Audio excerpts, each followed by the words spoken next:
¿qué tal? ¿Cómo están? Estamos en el último día de la Conferencia Mundial Científica sobre VIH-Sida aquí en la Ciudad de México. Hoy es nuestro último día y estoy feliz aquí con mi querido amigo, el doctor Carlos del Río, que muchísima gente conoce. Él está en la Universidad de Emory, en Atlanta. Y no solo es mi amigo, sino también mi mentor.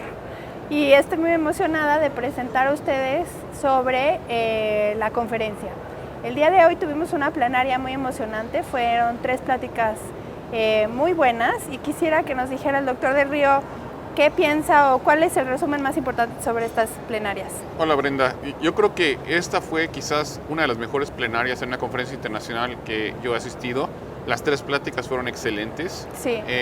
Esteban Martínez tocó un tema del que ya sabemos mucho, la importancia de las enfermedades no contagiosas, de las enfermedades crónicas y su interacción con VIH.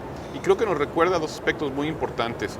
Es que conforme nuestros pacientes están envejeciendo, están viviendo más, pues van a tener enfermedades crónicas, pero van a tener más enfermedades crónicas porque el VIH causa inflamación y además porque nuestros pacientes pues fuman más y tienen... Entonces tenemos que hacer prevención primaria, es decir, es muy importante que hagamos intervenciones para que dejen de fumar los pacientes, es importante que coman bien, que hagan ejercicio, es decir, hay una vida saludable, va a ser muy importante, no solamente tomar tus antirretrovirales, pero también requerimos nuevas intervenciones y Esteban lo resumió de manera realmente brillante, fue una muy buena plática.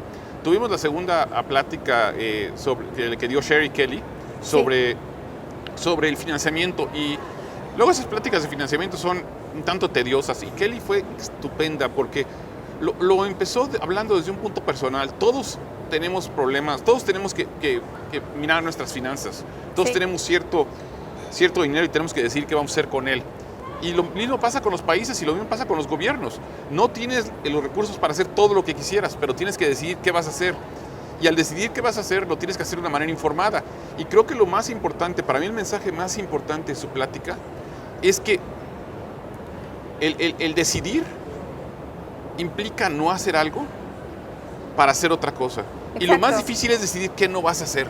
Porque decidir qué vas a hacer es... Todo el mundo quiere hacer su programa favorito, lo que siempre has hecho, pero si no es algo eficiente, si no es algo que da buenos resultados y buen costo eficiente, lo que los gobiernos y lo que los tomadores de decisiones tienen que hacer es dejar de hacerlo. Y decir no es muy importante. Yo creo que ella nos dijo eso de manera muy clara.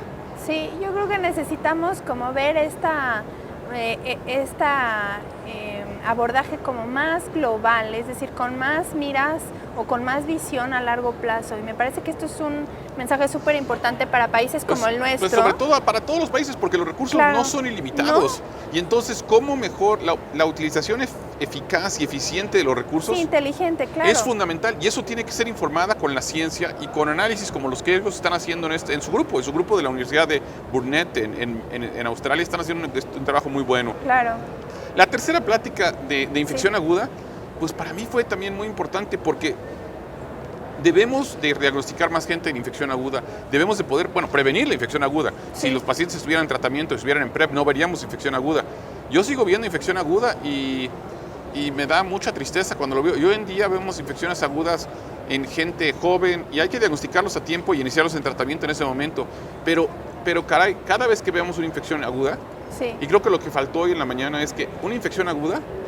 Es una oportunidad. No, es una falla de la salud pública. Ah, bueno, es decir, por supuesto. ¿Por qué esa persona tiene una infección aguda? ¿Por qué se infectó?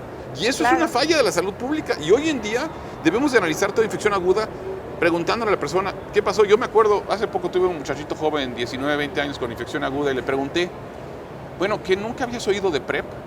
Y me dijo, sí, pero yo no quería tomar una tableta todos los días. Y le dije, pues, ¿qué crees? Que ahora vas a tener que tomar una tableta todos los días. Claro. Y me dijo, yo no sabía eso. Entonces, tenemos que recordar a la gente que un paciente mío, yo te he dicho esto a ti y yo lo digo mucho, es que un paciente mío me dijo que la infección por VIH hoy en día ya no es una condena de muerte, pero es una cadena perpetua. Vas a tener que tomar tratamiento toda tu vida y evitar las infecciones con PrEP y con cambios de comportamiento, con condón, etcétera. Es una de las metas fundamentales. Tenemos que disminuir el número de infecciones que vemos. Bueno, pero si ya llegan con infección aguda, también no hay que perder la oportunidad no. de diagnosticarlas. Y yo creo que iniciarlos en tratamiento inmediatamente. Necesitamos en nuestros lugares de trabajo hacer mucha sensibilización en cuanto a estar preparados a que van a llegar y pensar siempre en esa posibilidad. Y sobre todo, ¿sabes por qué? Porque esa es una ventana de oportunidad Las muy infecciones buena. agudas no llegan al infectólogo, llegan a urgencias, Claro, llegan a las clínicas exactamente. y llegan con un síndrome viral, llegan con un poco de... Yo me acuerdo de un paciente que vi hace muy poco, el paciente llegó con, tengo fiebre, no me siento bien, tenía unos ganglios y tenía un poquito de rash y tenía infección aguda. Entonces, ¿quién lo diagnosticó? Un internista. No lo diagnosticó un infectólogo. Entonces tenemos que educar a nuestros médicos que están es claro que hoy en día, primaria. una cosa que también se dijo en la plenaria y hay que enfatizar, es que requerimos tener en nuestros lugares de trabajo y tenemos que hacer pruebas de cuarta generación. Sí. Porque solamente con pruebas de cuarta generación vas a poder diagnosticar infección aguda. Por supuesto. Pues sí, estas fueron las 3 plenarias que me parecieron súper interesantes y de las mejores de la conferencia. Y nada más, por último, quisiera pedirte, ¿cuáles son los 3 mensajes que crees que son los más importantes de esta conferencia? Bueno, el primero es definitivamente que el dolutegravir, efectivamente sí hay una señal de riesgo para alteraciones del tubo neural, pero no es una señal que nos debe de evitar el usar dolutegravir en mujeres de edad reproductiva. Perfecto.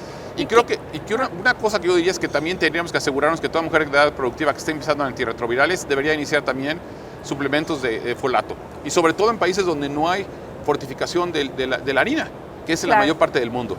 La segunda elección muy importante para mí es la ganancia de peso, y particularmente cuando el dolutegravir se combinó con TAF, y particularmente en mujeres. Y yo creo que esa señal no la habíamos visto, por ejemplo, no se vio en el estudio Tango, porque no hemos reclutado y no hemos metido suficientes mujeres a estudios clínicos, y requerimos esos 2 estudios, el Advance y el NIESMAL, reclutaron más del 50% de los pacientes mujeres y entonces pudieron ver esa señal. Claro. Y bueno, la ganancia de peso en mujeres es importante y no tiene un plató. Entonces, yo creo que otra vez nos dice, ¿qué significa esto? No quiere decir que debemos de no usar este régimen, pero ¿qué conversaciones tenemos que tener con nuestros pacientes? ¿Quiénes no? A lo mejor sí.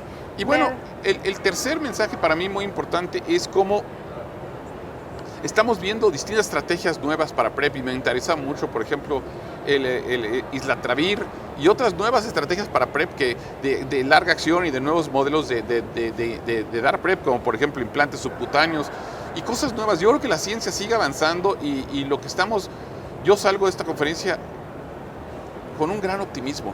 Yo creo que trabajando conjuntamente los científicos, la comunidad, los pacientes que viven con VIH y los gobiernos, podemos terminar esta epidemia y creo que tenemos que salimos de aquí con un espíritu renovado y con muchas ganas de seguir trabajando y de lograr esta meta. Muchísimas gracias, Carlos. Y gracias a ti por haber sido la co-chair de la conferencia. Realmente ha sido una excelente conferencia. Yo sé lo que has trabajado y te felicito. Me siento muy satisfecho. Gracias por estar.